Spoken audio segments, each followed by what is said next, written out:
Alright everyone, here we are with ticker symbol SNDL, Sundial Growers Inc. And before we jump into this chart, I want to say welcome to all the first time viewers and investors. Welcome to the channel, Invest for Tomorrow. To all the subscribers, welcome back, and let's jump into this chart. So Sundial Growers Inc. had a run, it broke through resistance, ran up all the way up to 51 cents, and from that point forward, well 51.38 to be exact, and from that point forward it started to fall. So this is looking like a pattern here, and I want you guys to see something. I mean, it's been doing it.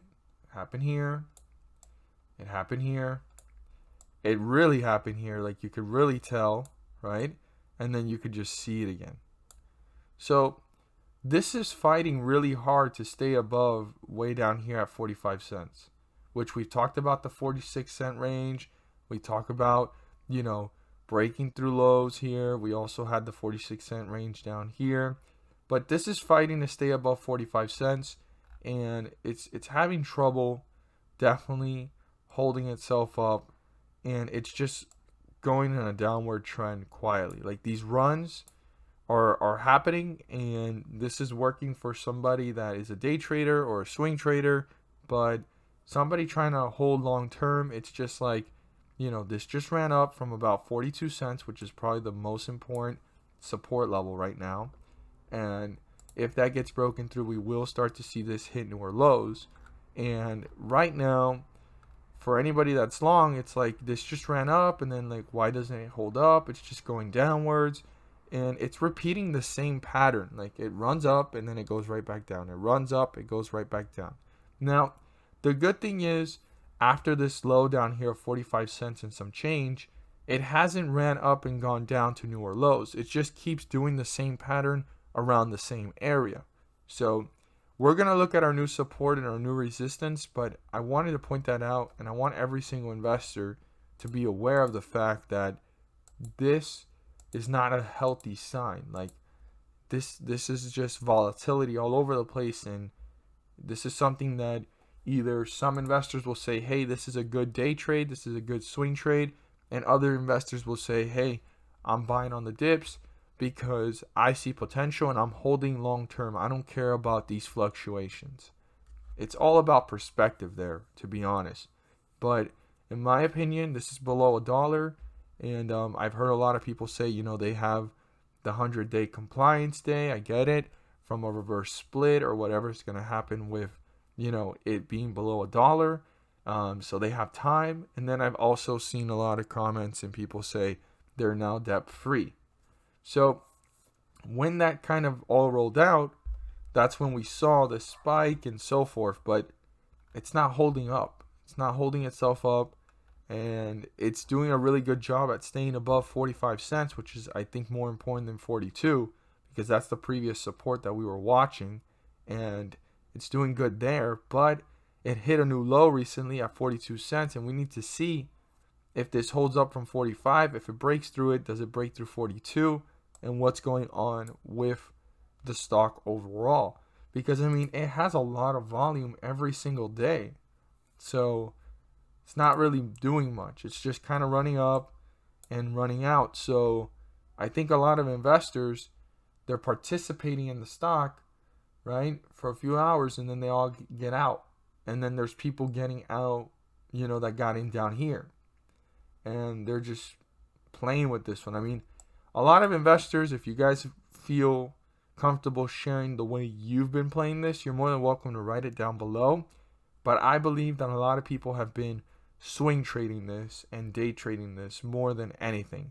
Like, they might believe in like seeing these numbers again or over $1, but after this fall, and then they've been paying attention to how the stock has been spiking up. If you're an investor that's paying very close attention to the charts, you would realize that in one day you can make a few cents per share, within a few hours.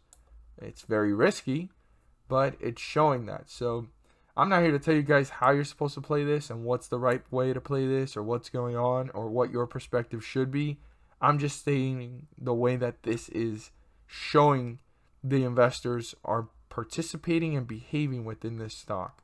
So I think personally there's a lot of day traders and swing traders taking advantage of the volume of this company right now and this stock, and the charts are showing it, because just as quickly as it goes up, just as quickly as it goes down, but it tries to stay in the same place because there's people, right, which are investors, whether they're institutional or individual investors, that are holding shares, keeping the stock price up from falling any lower, and believe in the company long term, and they believe that another spike like this is going to happen, which is all possible.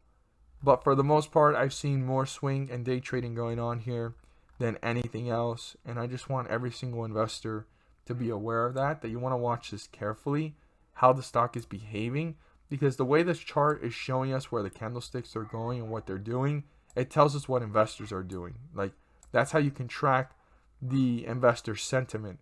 Just as fast as they get in is just as fast as they get out. That's the simplest way to put it, and that's something to watch.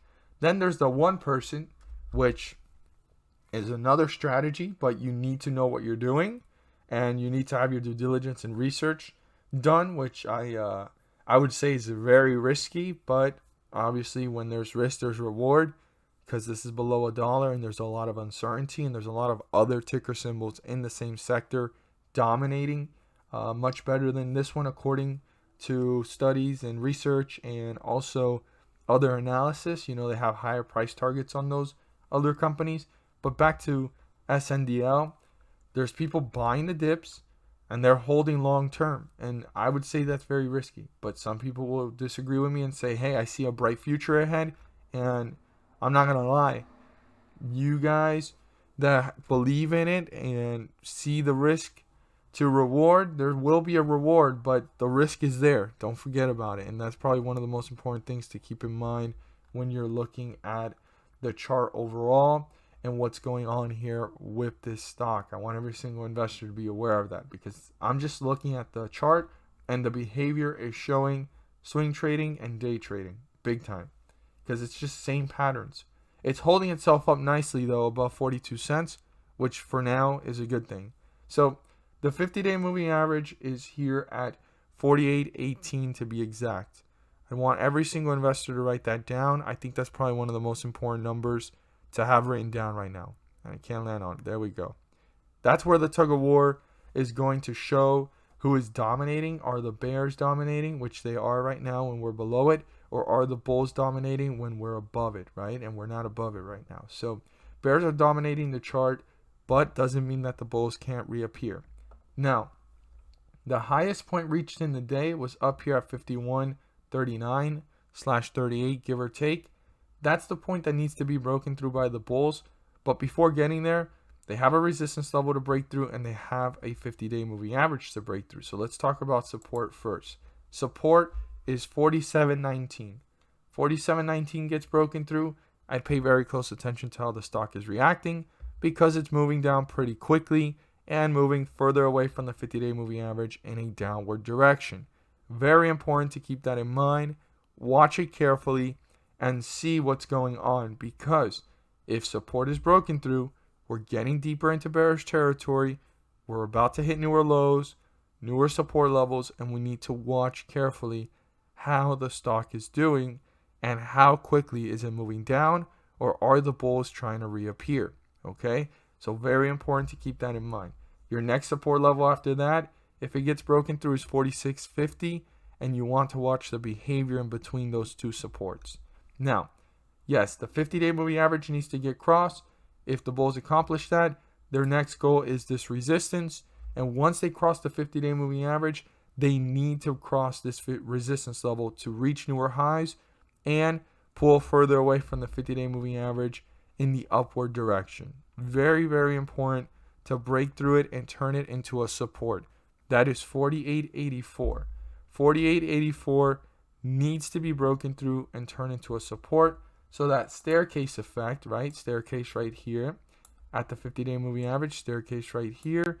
And then also you can use this midway point, and then you have the highest point, and it will create the staircase effect of movement and bringing this stock up to newer highs and newer resistance levels. So super important for the bulls to go ahead and break through this resistance, pull further away from the 50-day moving average by turning it into a support and building momentum in the upward direction. And once again, that's 48.84. As always, if you found this video helpful and informative, please do so and subscribe. Don't forget to click on the bell to turn on all notifications and not miss a single video that I post. Share this with your friends and community, and don't forget to hit the like button to let me know you watched this video. Thank you guys so much for watching, and let's make some money.